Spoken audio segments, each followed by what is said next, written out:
എല്ലാ സുഹൃത്തുക്കൾക്കും പുതിയൊരു ക്ലാസ്സിലേക്ക് സ്വാഗതം. ബയോളജിയുടെ 8ാമത്തെ ക്ലാസ്സിലേക്ക്. ഇന്നത്തെ ലെസൺ കോശങ്ങളും കോശജാലങ്ങളും. ഇത്രയും ലെസൺസ് ഒക്കെയാണ് നിങ്ങൾക്ക് ബയോളജിയിൽ പഠിക്കാനുള്ളത് കേട്ടോ.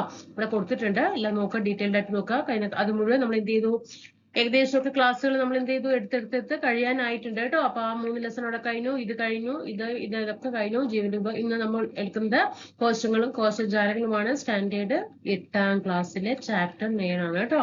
അപ്പൊ ക്വസ്റ്റ്യൻ ആൻസർ രൂപേണ നമുക്ക് വ്യക്തമായിട്ട് പഠിച്ചു പോകാം. നിങ്ങൾക്ക് റിവിഷനും ഒക്കെ നല്ല രീതിയിൽ ചെയ്യാൻ പറ്റുന്ന രീതിയിലാണ് ക്ലാസ്സുകള്. ഇത്രയും കാര്യങ്ങൾ പരിസ്ഥിതി ശാസ്ത്രത്തിലെ രോഗങ്ങളും രോഗകാരികളിൽ ഇത്രയും. ഓക്കെ, നമുക്ക് ക്ലാസ്സിലേക്ക് കിടക്കാം. അപ്പോ ഈ കോശങ്ങളും കോശജാലങ്ങളിലും നമുക്ക് പഠിക്കാനുള്ള കോണ്ടന്റ് എന്ന് പറയുന്നത് കോശവിജ്ഞാനീയം, മൈക്രോസ്കോപ്പ്, കോശഘടന, സസ്യകലകൾ, ജന്തുകലകൾ, വിത്തുകോശങ്ങളുടെ പ്രാധാന്യം. ഇത്രയും കണ്ടന്റ് ആണ് എന്ത് ചെയ്തിരിക്കുന്നത്, ഇതില് വന്നിരിക്കുന്നത്. അപ്പോൾ ഇത് ഓരോന്നും എന്ത് ചെയ്യണം, വ്യക്തമായിട്ട് പഠിച്ചു വെക്കുക. നമുക്ക് കൊടുക്കും. ക്ലാസ്സിലേക്ക് കിടക്കാം. നമ്മുടെ ക്ലാസ്സുകളൊക്കെ ഇഷ്ടപ്പെടുകയാണെങ്കിൽ സബ്സ്ക്രൈബ് ചെയ്ത് സപ്പോർട്ട് ചെയ്യണം കേട്ടോ. നിങ്ങളുടെ ഭാഗത്തുനിന്ന് ഇങ്ങനെയുള്ള സപ്പോർട്ടുകളാണ് വേണ്ടത്. ലൈക്ക് ചെയ്യണം, അതുപോലെ താഴെ കമന്റ് ചെയ്യണം. കൂട്ടുകാർക്കൊക്കെ ഗ്രൂപ്പുകളിലും ഒക്കെ ഒന്ന് ഷെയർ ചെയ്ത് സപ്പോർട്ട് ചെയ്യുക. ടെലിഗ്രാം ഗ്രൂപ്പിൽ ജോയിൻ ചെയ്യുക. ഓക്കെ, നമുക്ക് കിടക്കാം. ജീവജാലങ്ങളുടെ അടിസ്ഥാന നിർമ്മാണ ഘടകം പ്രീവിയസ് ചോദ്യമാണ് കേട്ടോ. ജീവജാലങ്ങളുടെ അടിസ്ഥാന നിർമ്മാണ ഘടകം ഏതെന്ന് ചോദിച്ചാൽ അത് കോശങ്ങളാണ്. കോശങ്ങളെ കുറിച്ചിട്ടുള്ള പഠനശാഖ എന്താണ്? കോശ വിജ്ഞാനീയമാണ് കേട്ടോ. കോശങ്ങളെ കുറിച്ചിട്ടുള്ള പഠനശാഖ കോശവിജ്ഞാനീയം, സെൽ ബയോളജിയാണ്. ആദ്യമായി കോശങ്ങളെ മൈക്രോസ്കോപ്പിലൂടെ നിരീക്ഷിച്ച് അവയെ സെല്ലുകൾ എന്ന് വിളിച്ചത്. അതായത് കോശങ്ങളെ എന്ത് ചെയ്യാണ്, മൈക്രോസ്കോപ്പിലൂടെ നിരീക്ഷിച്ചിട്ട് അവയ്ക്ക് കോശങ്ങൾ എന്ന പേര് കൊടുക്കണ്ടേ, സെല്ല് എന്ന് കൊടുക്കണ്ടേ. അങ്ങനെ വിളിച്ചത് ആരെന്ന് ചോദിച്ചാൽ അത് റോബർട്ട് ഹുക്കാണ്. 1665 റോബർട്ട് ഹുക്കാണ്. ഇനി കുളത്തിലെ ജലം നിരീക്ഷിച്ച സൂക്ഷ്മജീവികളെ കണ്ടെത്തിയത് ആരാണ്? ആന്റൺ വാൻ ലീവൻ ഹുക്ക് കേട്ടോ. ആന്റൺ വാൻ ലീവൻ ഹുക്ക് 1674 എല്ലാ സസ്യങ്ങളും കോശങ്ങളാൽ നിർമ്മിതമാണ് എന്ന് കണ്ടെത്തിയത് ഏതാരാ? മത്തിയാസ് ജേക്കബ് ഷ്ലീഡൻ. നമ്മൾ സാധാരണ എം ജെ ഷ്ലീഡൻ എപ്പോഴും പഠിക്കാറുണ്ട്. എം ജെ എന്താ? മത്തിയാസ് ജേക്കബ് ഷ്ലീഡൻ ആണ് 1838. ഇനി എല്ലാ ജന്തുക്കളും കോശങ്ങളാൽ നിർമ്മിതമാണ് എന്ന് കണ്ടെത്തിയത് തിയോഡർ ഷനാണ് 39. അപ്പൊ സസ്യങ്ങളെ കണ്ടെത്തിയ ശേഷമാണ് ജന്തുക്കളെ കണ്ടെത്തിയിരിക്കുന്നത് കേട്ടോ. 38 എം ജെ ഷ്ലീഡനും 39 തിയോഡർ ഷാനുമാണ് കണ്ടെത്തിയിരിക്കുന്നത്. ഇനി നിലവിലുള്ള കോശങ്ങളിൽ നിന്നാണ് പുതിയ കോശങ്ങൾ ഉണ്ടാകുന്നത് എന്ന് കണ്ടെത്തിയത് റുഡോൾഫ് വിർഷോ ആണ്. ഞാൻ പ്രീവിയസ് ക്വസ്റ്റ്യൻ കൊടുക്കുന്നുണ്ടല്ലോ. അപ്പൊ ചാപ്റ്ററിന് എത്രമാത്രം ഇമ്പോർട്ടന്റ് ഉള്ളത് മനസ്സിലാക്കണം കേട്ടോ. നിലവിലുള്ള കോശങ്ങളിൽ നിന്നാണ് പുതിയ കോശങ്ങൾ ഉണ്ടാകുന്നത് എന്ന് കണ്ടെത്തിയത് റുഡോൾഫ് വിർഷോ ആണ് 1855. കോശ സിദ്ധാന്തം രൂപപ്പെടുന്നതിലേക്ക് നയിച്ച ശാസ്ത്രജ്ഞന്മാർ ആരെല്ലാമാണ്? കോശ സിദ്ധാന്തം, സെൽ തിയറിയിലേക്ക് രൂപപ്പെടുന്നതിലേക്ക് നയിച്ച ശാസ്ത്രജ്ഞരാണ് M J Schleiden, Theodor Schwann, Rudolf Virchow. ഇനി കോശ സിദ്ധാന്തത്തെ കുറിച്ചിട്ട് എന്തൊക്കെയാ പഠിക്കാനുള്ളത്? എല്ലാ ജീവജാലങ്ങളും ഒന്നോ അതിലധികമോ കോശങ്ങൾ കൊണ്ടാണ് നിർമ്മിച്ചിരിക്കുന്നത്. പഠിച്ചു വെക്കണം. ജീവന്റെ അടിസ്ഥാന യൂണിറ്റ് ആണ് കോശം. മുമ്പ് നിലവിലുണ്ടായിരുന്ന കോശങ്ങളിൽ നിന്നാണ് പുതിയ കോശങ്ങൾ രൂപപ്പെടുന്നത് അല്ലെ. മുമ്പ് നിലവിലുണ്ടായിരുന്ന കോശങ്ങളിൽ നിന്നാണ് പുതിയ കോശങ്ങൾ ഉണ്ടാകുന്നത് അല്ലെ. ഇതൊക്കെ ആരാ പറഞ്ഞത്? റുഡോൾഫ് വിർഷോയാണ് അല്ലെ. Rudolf Virchow. എല്ലാ ജീവജാലങ്ങളും ഒന്നോ അതിലധികമോ കോശങ്ങൾ നിന്നാണ് നിർമ്മിക്കപ്പെട്ടിരിക്കുന്നത്. ജീവന്റെ അടിസ്ഥാന യൂണിറ്റ് ആണ് കോശം എന്ന് പറയുന്നത്. അപ്പൊ നമ്മൾ ഇവിടെ എന്തൊക്കെ പഠിച്ചു? ഓരോ ജീവജാലങ്ങളും, അത് ഏത് ജീവജാലമാണെങ്കിലും, ജന്തു ആണെങ്കിലും, മനുഷ്യനാണെങ്കിലും, സസ്യങ്ങളാണെങ്കിലും, ഏതിലാണെങ്കിലും അതിന്റെ അടിസ്ഥാന നിർമ്മാണ ഘടകം എന്ന് പറയുന്നത് എപ്പോഴും എന്ത് തന്നെയാണ്? സെൽസ് ആണ്, കോശങ്ങളാണ്. കോശങ്ങളെ കുറിച്ചിട്ടുള്ള പഠനശാഖയാണ് കോശവിജ്ഞാനീയം എന്ന് പറയുന്നത്. കോശങ്ങളെ മൈക്രോസ്കോപ്പിലൂടെ നിരീക്ഷിച്ച് അവയെ സെല്ലുകൾ അല്ലെങ്കിൽ കോശങ്ങൾ എന്ന് വിളിച്ചത് റോബർട്ട് ഹുക്കാണ് 1665. കുളത്തിലെ ജലം നിരീക്ഷിച്ചിട്ട് ചില സൂക്ഷ്മജീവികളെ കണ്ടെത്തിയത് ആന്റൺ വാൻ ലീവൻ ഹുക്കാണ് 1674.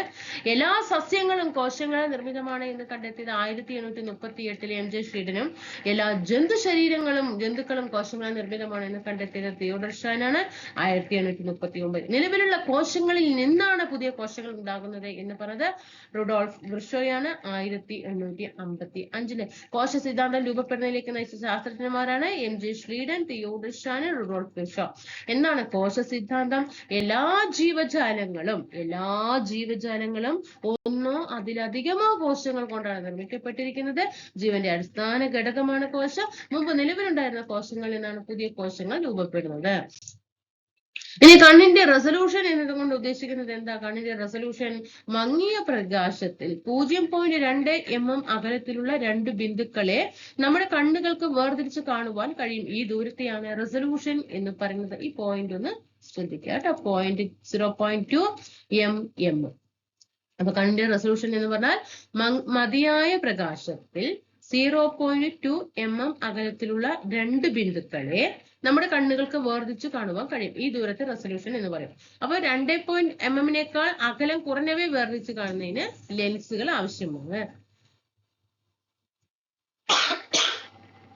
ഓക്കെ, ഇനി വിവിധ തരം മൈക്രോസ്കോപ്പുകൾ. സിമ്പിൾ മൈക്രോസ്കോപ്പ് ഉണ്ട്, കോമ്പൗണ്ട് ഉണ്ട്, ഇലക്ട്രോൺ മൈക്രോസ്കോപ്പ് ഉണ്ട്. നമ്മൾ നോർമലി മൈക്രോസ്കോപ്പ് എന്ന് പറയും ഇല്ല. അപ്പൊ എത്ര തരം മൈക്രോസ്കോപ്പ് ഉണ്ട്? സിമ്പിൾ ആയിട്ടുള്ളതുണ്ട്, കോമ്പൗണ്ട് ഉണ്ട്, ഇലക്ട്രോൺ ഉണ്ട്. അപ്പൊ സിമ്പിൾ എന്ന് പറയുമ്പോൾ ഒരു ലെൻസ് മാത്രമാണ്, പ്രകാശത്തിലാണ് പ്രവർത്തിക്കുന്നത്, വസ്തുവിന് 10 മടങ്ങ് വരെ വലുപ്പത്തിൽ കാണാനായിട്ട് സാധിക്കും.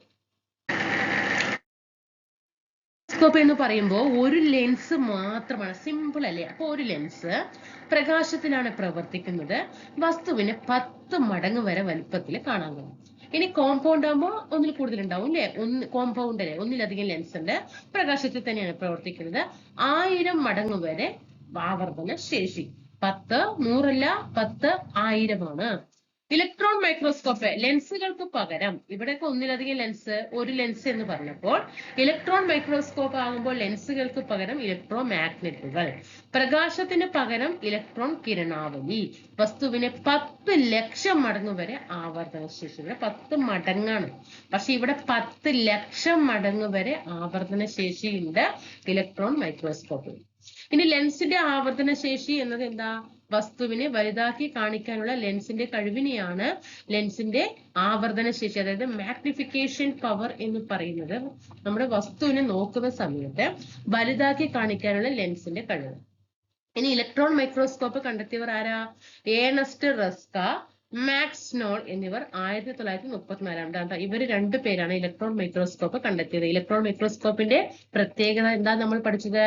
ലെൻസുകൾക്ക് പകരം ഇലക്ട്രോ മാഗ്നറ്റ്, പ്രകാശത്തിന് പകരം ഇലക്ട്രോൺ കിരണാവലി, 10 ലക്ഷം മടങ്ങ് വരെ ആവർത്തന ശേഷി. ഇലക്ട്രോൺ മൈക്രോസ്കോപ്പ് കണ്ടെത്തിയത് റസ്കയും മാക്സ് നോളുമാണ് അല്ലെ. Ernst Ruska and Max Knoll. ജീവകോശങ്ങൾ, വൈറസുകൾ, തന്മാത്രാ ഘടനകൾ എന്നിവയുടെ വിശദമായ നിരീക്ഷണത്തിന് ഉപയോഗിക്കുന്നതാണ് ഇലക്ട്രോൺ മൈക്രോസ്കോപ്പ് എന്ന് പറയുന്നത് കേട്ടോ. ഇലക്ട്രോൺ മൈക്രോസ്കോപ്പിന്റെ ഉപയോഗം എന്താണ്? ജീവകോശങ്ങൾ, ഓക്കെ, ജീവകോശങ്ങൾ, വൈറസുകൾ, തന്മാത്രാ ഘടനകൾ എന്നിവയെ വിശദമായ നിരീക്ഷണത്തിന് ഉപയോഗിക്കുന്നതാണ്. ഇനി കോമ്പൗണ്ട് മൈക്രോസ്കോപ്പിന്റെ ഭാഗങ്ങളും ധർമ്മങ്ങളും ഒക്കെ നോക്കാം. കോമ്പൗണ്ട് മൈക്രോസ്കോപ്പ് ഇവിടെ പിക്ചർ കൊടുത്തിട്ടുണ്ട്. അതിൽ ഐപീസ് ലെൻസ് കണ്ടോ, നിരീക്ഷണ വസ്തുവിനെ വീണ്ടും വലുതാക്കി കാണിക്കാനും ബോഡി ട്യൂബ് ഐപീസിനെ ഉറപ്പിച്ചു നിർത്താനും നോബുകള്, objective lens, clip, condenser lens, condenser diaphragm, mirror, ഇതൊക്കെയാണ് അതിന്റെ ഭാഗങ്ങളും. ഇതൊന്ന് വായിച്ചു വെക്കുന്നത് കേട്ടോ. ഇനി ഒരു നിരീക്ഷണ വസ്തു, അതായത് ഇപ്പൊ കാണ്ഡത്തിന്റെ കുറുകെയുള്ള ഛേദമോ മറ്റോ തയ്യാറാക്കുന്നത് എങ്ങനെയെന്നാണ് ചോദ്യം. ജലാംശം നഷ്ടമാവാതിരിക്കാൻ നിരീക്ഷണ വസ്തു, ഇതൊക്കെ എന്താണെന്ന് അറിയാം, ഇതൊക്കെ ഒരു പരീക്ഷണമാണ്. ഇതൊക്കെ സ്കൂൾ കുട്ടികൾ പഠിക്കുന്ന ആ ഭാഗങ്ങളാണ്. അതുകൊണ്ട് ഇതൊന്നും നിങ്ങൾ അധികം ഒന്ന് വായിക്കുക, ജസ്റ്റ് ഒന്ന് വായിച്ചു വിട്ടാൽ മാത്രമേ നമുക്ക് പഠിക്കേണ്ടത് ഇവിടെ കൊടുക്കാം. നിരീക്ഷണ വസ്തുവിന്റെ ഭാഗങ്ങൾക്ക് പ്രത്യേകം നിറം നൽകാൻ ഉപയോഗിക്കുന്ന പദാർത്ഥം ഏതാണ്? സ്റ്റെയിൻ ആണ്. അതായത് ഉദാഹരണം സഫ്രാനിൻ, ഇയോസിൻ കേട്ടോ. ഓക്കെ, നിരീക്ഷിക്കാൻ കേട്ടോ. നിരീക്ഷണ വസ്തുവിന്റെ ഭാഗങ്ങൾക്ക് പ്രത്യേക നിറം നൽകാൻ, ഇപ്പൊ ഇലക്ട്രോ മൈക്രോസ്കോപ്പ് ഉണ്ടല്ലോ, അതൊക്കെ വെച്ചിട്ട് നിരീക്ഷിക്കുന്ന സമയത്ത് ആ നിരീക്ഷണ വസ്തുവിന്റെ ഭാഗങ്ങൾക്ക് പ്രത്യേക നിറം നൽകാൻ ഉപയോഗിക്കുന്ന പദാർത്ഥങ്ങളാണ് സ്റ്റെയിൻ. സ്റ്റെയിൻ എന്ന് പറഞ്ഞ ഉദാഹരണം, സ്റ്റെയിൻ ഉദാഹരണങ്ങളാണ് സഫ്രാനിനും ഇയോസിനും. ഏതാണ്? സഫ്രാനിനും ആൻഡ് ഇയോസിനും. നിരീക്ഷണ വസ്തു സ്ലൈഡിൽ വയ്ക്കുമ്പോൾ ഒരു തുള്ളി ഗ്ലിസറിൻ ഇറ്റിച്ചു വെക്കുന്നത് എന്തിനു വേണ്ടിയിട്ടാണ്? നിരീക്ഷണ വസ്തുവിന് നിർജ്ജലീകരണം സംഭവിക്കാതിരിക്കാൻ വേണ്ടിയിട്ടാണ് കേട്ടോ. നിർജ്ജലീകരണം സംഭവിക്കാതിരിക്കാൻ വേണ്ടി.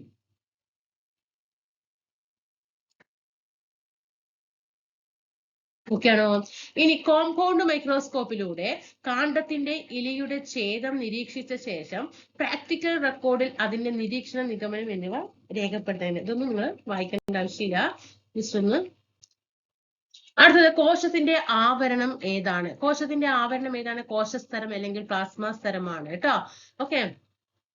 ജന്തുകോശത്തിൽ നിന്ന് വ്യത്യസ്തമായി സസ്യകോശത്തിൽ ഇതിന്റെ ബാഹ്യഭാഗത്തായിട്ട് കോശഭിത്തി ഉണ്ട്. ഇത് നമുക്ക് കഴിഞ്ഞ ക്ലാസ്സിൽ പഠിച്ചതാണ്. കോശത്തിന്റെ ആവരണം ഏതാണ്? കോശസ്തരം അല്ലെങ്കിൽ പ്ലാസ്മ സ്തരം. പ്ലാസ്മ സ്തരത്തെ വരണധാരി സ്തരം എന്ന് വിളിക്കാനുള്ള കാരണം എന്താണ്? എന്തുകൊണ്ടാണ് പ്ലാസ്മ സ്തരത്തെ വരണധാരി സ്തരം എന്ന് വിളിക്കാൻ കാരണം?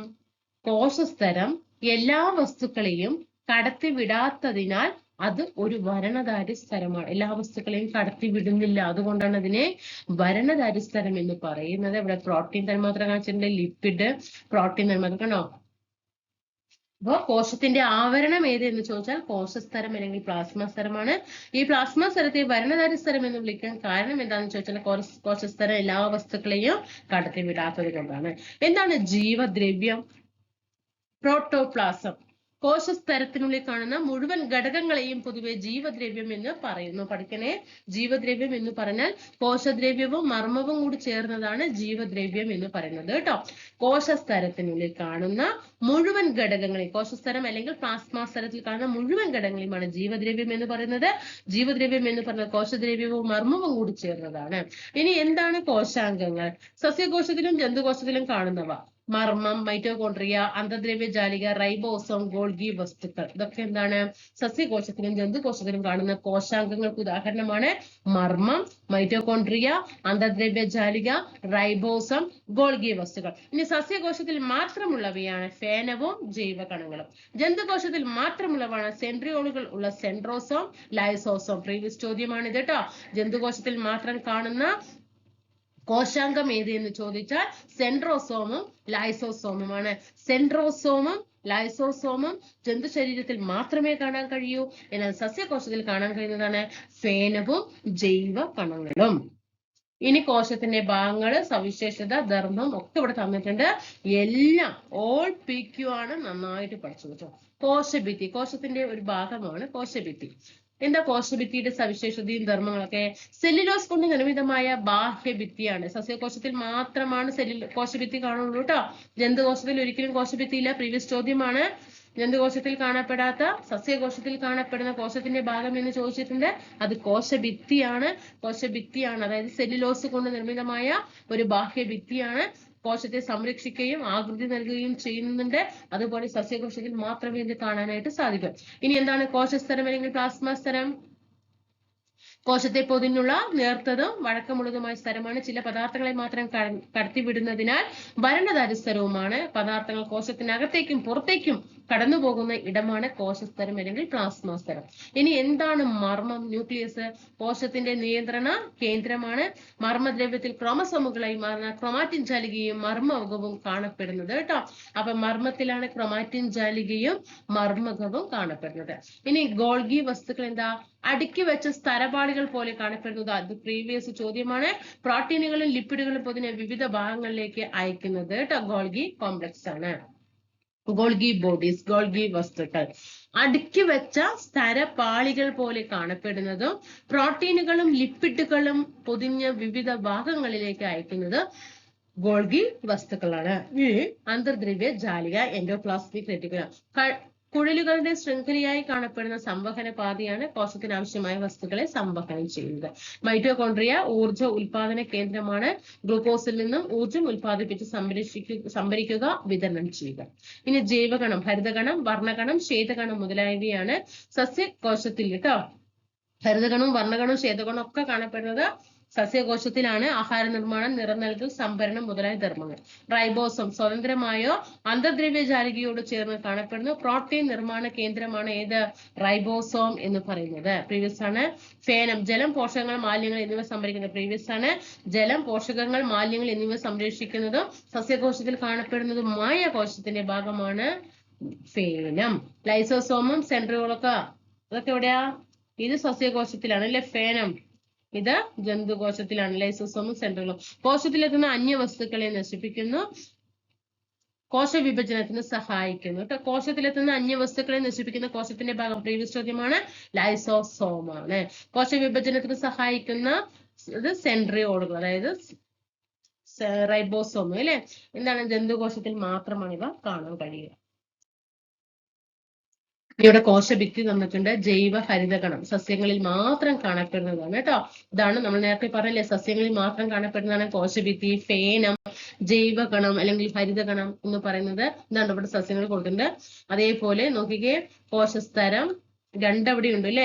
സസ്യത്തിലുണ്ട്, ജന്തുവിലുണ്ട്. മർമ്മം ഉണ്ട്, രണ്ടിലും ഉണ്ട്. ന്യൂക്ലിയസ്, ഗോൾഗി വസ്തു രണ്ടിലും ഉണ്ട്. അന്തർദ്രവ്യജാലിക നോക്കിക്കേ, റൈബോസോം നോക്കിക്കേ, മൈറ്റോകോൺട്രിയ നോക്കിക്കേ. കണ്ടോ,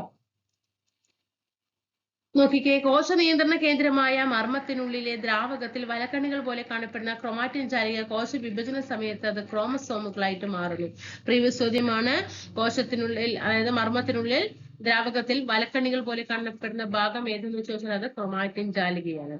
അന്തർദ്രവ്യ ജാലികയിൽ പറ്റിപ്പിടിച്ചതും കാണുന്ന ചെറു കോശ അംഗങ്ങളാണ് റൈബോസോമുകൾ. അന്തർദ്രവ്യ ജാലികയിൽ പറ്റിപ്പിടിച്ച് കാണുന്ന ചെറു കോശ അംഗമാണ് ഇത് റൈബോസോമുകൾ എന്ന് പറയുന്നത്. അടുത്തത്, ജന്തുകോശങ്ങളിലെ സെൻട്രോസോമിനുള്ളിൽ കാണപ്പെടുന്നതും കോശ വിഭജനത്തിൽ സഹായിക്കുന്നതും സെൻട്രിയോളുകളാണ് കേട്ടോ. സെൻട്രിയോളുകളാണ്. ഇവിടെ ശ്രദ്ധിക്കണം, ഇവിടെ ഈ സെൻട്രിയോളും ലൈസോസോമും ജന്തു ശരീരത്തിൽ മാത്രം കാണപ്പെടുന്നതാണ് കേട്ടോ. ലൈസോസോമും സെൻട്രിയോളും ജന്തു ശരീരത്തിൽ മാത്രം കാണുന്നതാണ്. കോശഭിത്തിയും ജൈവകണം അല്ലെങ്കിൽ ഹരിതകണം സസ്യങ്ങൾ കാണപ്പെടുന്നതാണ്. ഇനി വിവിധതരം ജൈവകണങ്ങൾ നോക്കാം. ഏതൊക്കെ നമ്മൾ നേരത്തെ പറഞ്ഞ ഹരിതകണം, വർണ്ണകണം, ശ്വേതകണം. ഹരിതകണം പച്ച നിറമുള്ള ജൈവകണം. ഇതിലുള്ള ഹരിതകം എന്ന വർണ്ണകം അടങ്ങിയിരിക്കുന്നു. പ്രകാശത്തിന്റെ സഹായത്താൽ ആഹാരം നിർമ്മിക്കപ്പെടുന്നു. ഇനി എന്താണ് വർണ്ണകണം? പഴങ്ങൾ, പൂക്കൾ, ചില വേരുകൾ എന്നിവയിലെ കോശങ്ങളിലുള്ളതും ചുവപ്പ്, ഓറഞ്ച്, മഞ്ഞ പോലുള്ള വർണ്ണകങ്ങൾ അടങ്ങിയതുമായ ജൈവകണങ്ങളാണ്. ഓക്കെ, അതുകൊണ്ടാണ് വർണ്ണകണം. ഇനി ശ്വേതകണം വെളുത്തതോ നിറമില്ലാത്തതോ ആയ ജൈവകണമാണ്. ഇവയിൽ അന്നജം, എണ്ണ, പ്രോട്ടീൻ തുടങ്ങിയവ സംഭരിച്ച് വയ്ക്കുന്നുണ്ട്. അല്ല, എന്താ ടിഷ്യൂ? ഇതൊരു പ്രീവിയസ് ചോദ്യമാണ്. സമാനമായ കോശങ്ങളുടെ സമൂഹമാണ് കല അഥവാ കോശജാലം. ഇനി സസ്യകലകൾ എന്ന് പറയുമ്പോൾ മെരിസ്റ്റമിക കലകളുമുണ്ട്, സ്ഥിരകലകളുമുണ്ട്. മെരിസ്റ്റമിക കോശങ്ങളിൽ നിന്ന് ഉണ്ടാകുന്നതും വിഭജനശേഷി നഷ്ടപ്പെട്ടതുമായ കോശങ്ങളുടെ കൂട്ടമാണ് ഇത് സ്ഥിരകലകൾ എന്ന് പറയുന്നത്. മെരിസ്റ്റമിക കോശങ്ങളിൽ നിന്ന് ഉണ്ടാകുന്നതും വിഭജനശേഷി നഷ്ടപ്പെട്ടതുമായ കോശങ്ങളുടെ കൂട്ടമാണ് ഇത് സ്ഥിരകലകൾ എന്ന് പറയുന്നത് കേട്ടോ. ഇത് അവിടെ സസ്യകലകൾ കൊടുത്തിട്ടുണ്ട്. മെരിസ്റ്റമിക കലകൾ, സ്ഥിരകലകൾ. മെരിസ്റ്റമിക കലകളിൽ കാണപ്പെടുന്ന ഭാഗങ്ങളാണ് അഗ്രമെരിസ്റ്റം, പാർശ്വമെരിസ്റ്റം, പർവാന്തര മെരിസ്റ്റം. ഇനി സ്ഥിരകലകളിൽ കാണപ്പെടുന്നതാണ് ലളിത കലകളും സങ്കീർണ കലകളും. ആ ലളിത കലകളിൽ വരുന്നതാണ് പാരൻകൈമ, കോളൻകൈമ, സ്ക്ലീറൻകൈമ. സങ്കീർണ കലകളിൽ വരുന്നതാണ് സൈലവും ഫ്ലോയും. പഠിച്ചേ പറ്റൂ കേട്ടോ. ഇതെല്ലാം പ്രീവിയസ് ചോദ്യങ്ങൾ. അപ്പൊ മെരിസ്റ്റമിക സസ്യകലകളായ മെരിസ്റ്റമ കലകളുടെ ഭാഗമായിട്ട് വരുന്നതാണ് മെരിസ്റ്റ എന്നുള്ളിൽ തന്നെ അഗ്രമെരിസ്റ്റം, പാർശ്വമെരിസ്റ്റം, പർവാന്തര മെരിസ്റ്റം. മൂന്നെണ്ണം മാറ്റിയല്ലോ. ഇനി സ്ഥിരകളിലാണ് ലളിതമായ കലകളുണ്ട്, സങ്കീർണമായ കലകളുണ്ട്. അത് ലളിത കലകളിൽ വരുന്നതാണ് പാരൻകൈമ, കോളൻകൈമ, സ്ക്ലീറൻകൈമ. സങ്കീർണ കലകളിൽ വരുന്നതാണ് സൈലവും ഫ്ലോയും. ഇനി ലളിത കലയിൽ നിന്നും സങ്കീർണ കല എങ്ങനെ വ്യത്യാസപ്പെട്ടിരിക്കുന്നു? എന്താ ഇത് രണ്ടും തമ്മിലുള്ള വ്യത്യാസം? ലളിത കലകളിൽ ഒരേ തരത്തിലുള്ള കോശങ്ങളാണ് ഉണ്ടാവുക. സങ്കീർണ കലകളിൽ വ്യത്യസ്ത സങ്കീർണം അല്ലേ വലിപ്പല്ലേ, അതിൽ തന്നെ വ്യത്യസ്ത വലിപ്പത്തിലും ആകൃതിയിലുമുള്ള കോശങ്ങളാണ് ഉണ്ടാവുക. ഇനി സസ്യകലകൾ രൂപപ്പെടുന്നത് മെരിസ്റ്റമിക കോശങ്ങളിൽ നിന്നാണ്.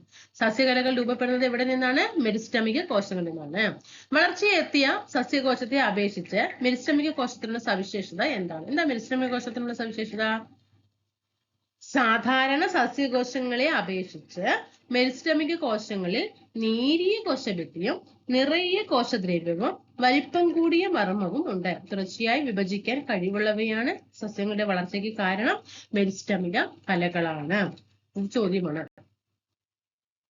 സസ്യങ്ങളുടെ വളർച്ചയ്ക്ക് കാരണമായ കല ഏതാണ്? മെരിസ്റ്റമിക കലകളാണ് കേട്ടോ. ഇനി വിവിധതരം മെരിസ്റ്റമിക കലകൾ നമുക്ക് നോക്കാം. നേരത്തെ നമ്മൾ പറഞ്ഞതാണ് അഗ്രമെരിസ്റ്റം, പാർശ്വമെരിസ്റ്റം, പർവാന്തര മെരിസ്റ്റം. അഗ്രമെരിസ്റ്റം പറയുമ്പോൾ അഗ്രഭാഗത്ത്, വേരിന്റെയും കാണ്ഡത്തിന്റെയും അഗ്രഭാഗത്തുള്ള മെരിസ്റ്റം. ഇനി പാർശ്വം, വേരിന്റെയും കാണ്ഡത്തിന്റെയും വശങ്ങളിലുള്ളത്. പർവാന്തര മെരിസ്റ്റം ഏകബീജ പത്രസസ്യങ്ങളിൽ നിന്ന് രണ്ട് പർവ്വങ്ങൾക്കിടയിലുള്ള മെരിസ്റ്റമാണ് പർവാന്തര മെരിസ്റ്റം. ഈ പാർശ്വമെരിസ്റ്റം പറയുമ്പോൾ വേരും കാണ്ഡമൊക്കെ വണ്ണം വെക്കുന്നത് എന്താണ്? പാർശ്വമെരിസ്റ്റമാണ് കേട്ടോ. ഇവിടെ കൊടുത്തിട്ടുണ്ട് അഗ്രഭാഗത്ത് കാണപ്പെടുന്നത്. ഇനി പാർശ്വമെരിസ്റ്റം വണ്ണം വെക്കുന്നത്. അതേപോലെ അഗ്രമെരിസ്റ്റം കണ്ടോ, വേരിന്റെയും കാണ്ഡത്തിന്റെയും അഗ്രഭാഗത്തുള്ളതാണ് ഏത് അഗ്രമെരിസ്റ്റം. കണ്ടതാ അഗ്രഭാഗം തലപ്പത്തെ കേട്ടോ. പാർശ്വം പറയുമ്പോൾ വേരിന്റെയും കാണ്ഡത്തിന്റെയും വശങ്ങളിലുള്ളത് കേട്ടോ. വേരിന്റെയും കാണ്ഡത്തിന്റെയും ഒക്കെ വശങ്ങളിലുള്ള ഈ വശങ്ങളിലുള്ളതാണ് ഏത് പാർശ്വ മെരിസ്റ്റം എന്ന് പറയുന്നത്. വണ്ണം കൂടാനാണ് കേട്ടോ. പർവാന്തര മെരിസ്റ്റം കാണപ്പെടുന്ന പർവ്വങ്ങൾ ഇതൊക്കെ ഉണ്ടാക്കും. ഇനി സസ്യങ്ങളിലെ വിവിധതരം ലളിതകലകളാണ് പാരങ്കൈമ, ക്ലോറങ്കൈമ, സ്ക്ലീറങ്കൈമ. ജീവനുള്ളതും കനം കുറഞ്ഞ ഭിത്തിയുള്ളതുമായ കോശങ്ങൾ, കോശങ്ങൾക്കിടയിൽ കോശാന്തര സ്ഥലങ്ങൾ കാണപ്പെടുന്നു. പ്രകാശ സംശ്ലേഷണം, ആഹാര സംഭരണം മുതലായവ നടക്കുന്നത് പാരങ്കൈമയിലാണ് കേട്ടോ. പാരങ്കൈമ എന്ന് പറയുമ്പോൾ ജീവനുള്ളതും കനം കുറഞ്ഞ ഭിത്തിയുള്ളതുമായ കോശം. പ്രീവിയസ് ചോദ്യങ്ങളാണ് കേട്ടോ. ജീവനുള്ളതും കനം കുറഞ്ഞ ഭിത്തിയുള്ളതുമായ കോശങ്ങളാണ് പാരൻ. കോളനോ ജീവനുള്ളതും കോശഭിത്തിയുടെ ചില ഭാഗങ്ങളിൽ മാത്രം കട്ടി കൂടിയതുമായ കോശങ്ങളാണ് കോളൻകൈമ. സ്ക്ലീറനോ നിർജീവവും എല്ലാ ഭാഗത്തും കട്ടി കൂടിയതും. എല്ലാ ഭാഗത്തും കട്ടി കൂടിയാണെങ്കിൽ സ്ക്ലീറൻ, ഒരു ഭാഗത്ത് മാത്രം കട്ടി കൂടിയതാണെങ്കിൽ കോളൻ.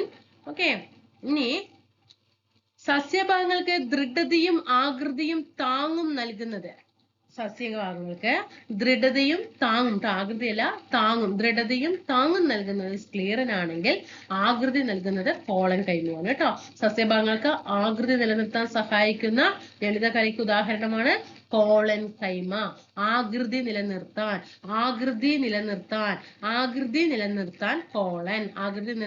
കോളൻ. ഇനി ദൃഢതയും താങ്ങും ആണെങ്കിൽ ഏതാണ്? അത് സ്ക്ലീറൻ. ഇനി പ്രകാശ സംശ്ലേഷണവും ആഹാര സംഭരണം മുതലായവയ്ക്കാണെങ്കിൽ പാരൻകൈമ. ഇനി സസ്യങ്ങളെ രണ്ടുതരം സ്ഥിര സങ്കീർണ കലകളാണ് സൈലവും ഫ്ലോയവും. ഇലകളിലേക്ക് വേരുകളിൽ നിന്നും ജലവും ലവണങ്ങളും എത്തിക്കുന്നത് കേട്ടോ. ഇപ്പൊ താഴെ ഭാഗത്ത് നിന്നും മുകളിലേക്ക് ആണെങ്കിൽ സൈലം, മേലെ നിന്ന് അത് താഴേക്കാണെങ്കിൽ അത് ഫ്ലോയം.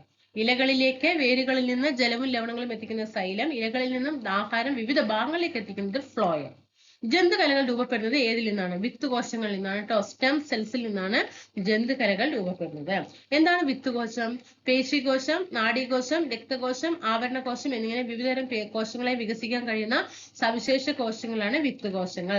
ശരീരത്തിന്റെ മാസ്റ്റർ കോശങ്ങൾ എന്നും ഇവയെ വിളിക്കാറുണ്ട്. അപ്പൊ ശരീരത്തിന്റെ മാസ്റ്റർ കോശം എന്ന് വിളിക്കുന്നത് വിത്തുകോശങ്ങളെയാണ് കേട്ടോ.